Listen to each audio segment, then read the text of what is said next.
Hey, CEO teachers, welcome back to the show. When I was writing out the podcast episodes for quarter four and like quarter three, quarter four, which is the end of the year, I was really thinking about some titles that hopefully were a little different from the norm, but also would be things that you wanted to hear, things that you would really need to listen to, especially where you are in this moment. If you haven't noticed, we have not done a single interview for 2023, and that was on purpose, not because I want you to listen to just me talk at all. But I really wanted to get back to understanding what you needed and if interviews were even what we needed moving forward. I do miss speaking to people, honestly, but I would love just to hear kind of your thoughts on what you think about the structure of the 2023 podcast. And if you're looking to hear more from other people, I would love to do that. But today, I want to talk about going all in. I think that this is a superpower when it comes to online business. I think that it's a superpower in life. It's no longer a want, but a need. Focusing on going all in with anything in life is truly the name of the game. So stick around. I want to teach you exactly how I want you to go all in your teacher business this year and some brand new strategies that we are using to go all in very soon.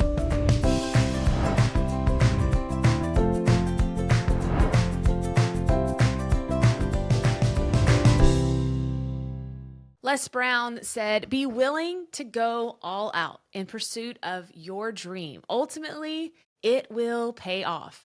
You are more powerful than you think you are. And Theodore Roosevelt said, courage is not having the strength to go on.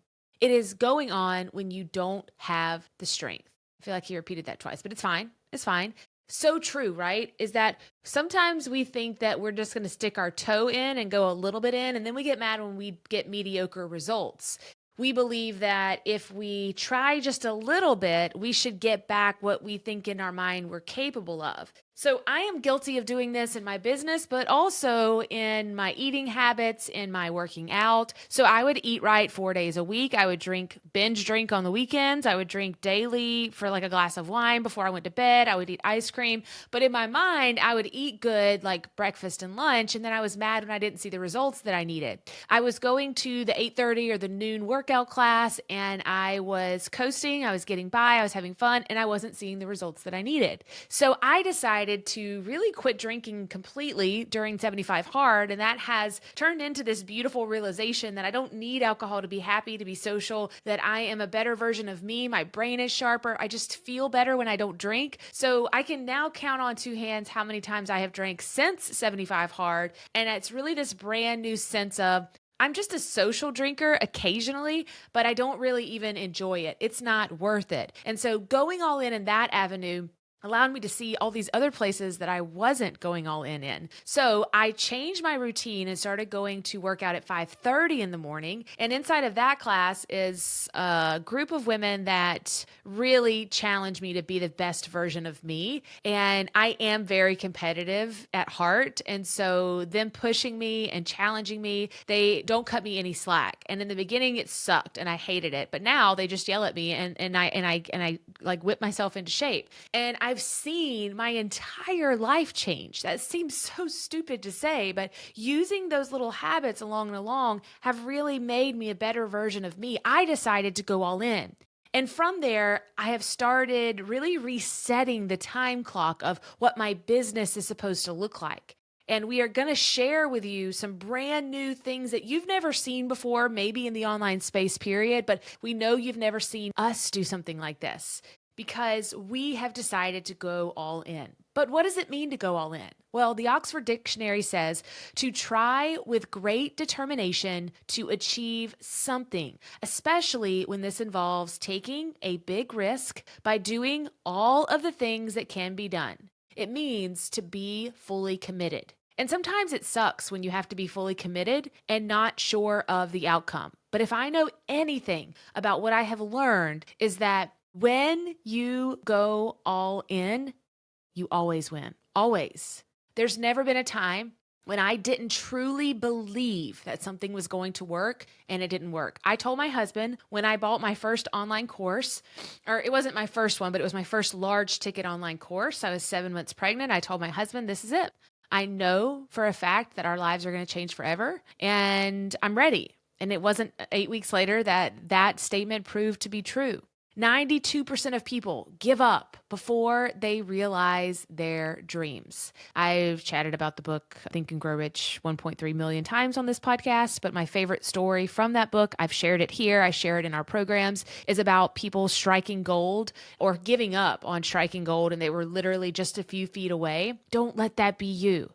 The 8% who continue, create goals, and then follow a system to achieve those goals. My favorite influencer human right now on TikTok is Sydney Adams. I love everything about her, her spunk, her personality, her energy, but her habits, OMG. I have to remind myself she's 24 and has no children. I don't believe that's an excuse, but I do tell myself, okay, Casey, she does have a little bit of extra time that you don't have, but she encourages me so much to put forth a better effort of myself.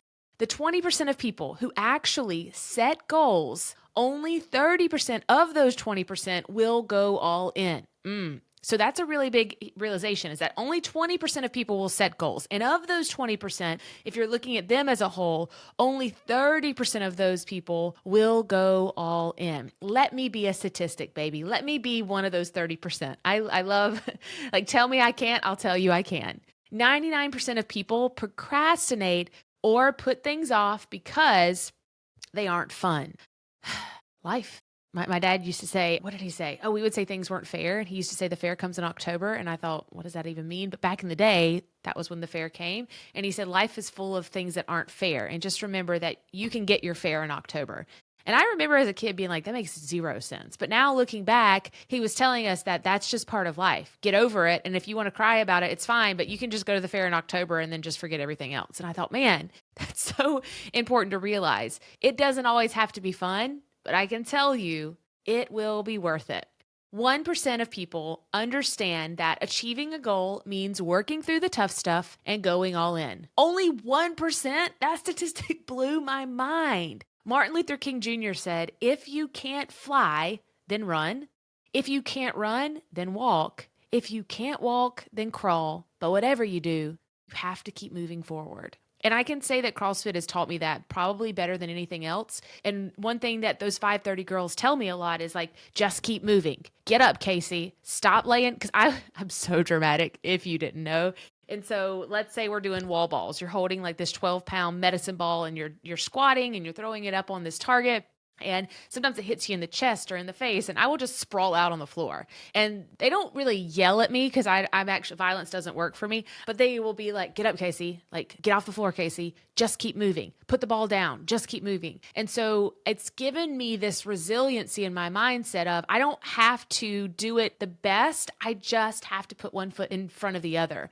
And I did a podcast episode on how your cycle determines your ability to push through things. And so if you haven't listened to that episode, I'll link it in the show notes here. But knowing your cycle as a woman and understanding that sometimes you're going to have more willpower than others is so important. And think about that in your teacher business, is that sometimes you can fly, you can run. But other times, whenever you have PMS or you're in that part of your cycle, you may not be able to fly or run. So you just have to keep moving. As Dory says, just keep swimming. It is so true. If you're thinking about doing something in the online teacher business world, something that you can make extra income about that gets you excited, you're in the right place. I want to share 5 teacher-inspired tips for going all in with whatever you decide in life. First, it's cheesy, but it's true. You got to believe in yourself. Your teacher magic is what sets you apart in this space.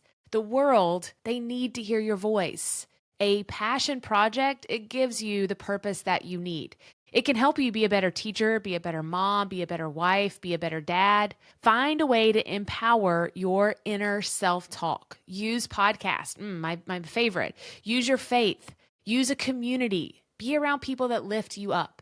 Because sometimes you're the first person to start this new way of thinking. Maybe you are doing something in the teacher space that no one has ever done before, and you're the first person to the races. I want you to know that you have an advantage over a lot of other people if you're doing something first, but that it's going to be scary. Just believe in yourself. Number 2, Plan out your plans. If you don't have a plan for your students have a plan for you. Same thing goes with your vision and your mission as a teacher. Develop a vision for your business. What do you want long term? Even if you don't know, it's important to write it down. Where could your business be 1 year, 5 years, 10 years from now?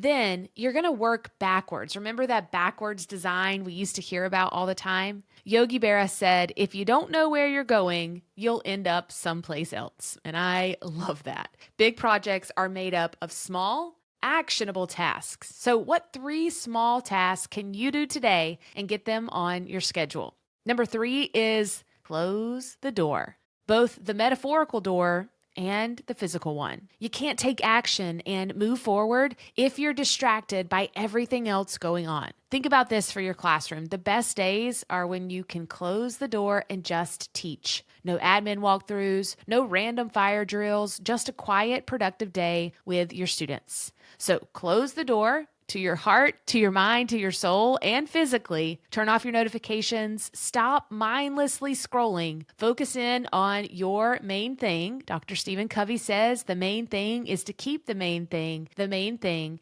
and stop chasing those shiny objects. Get laser focused in on your plans.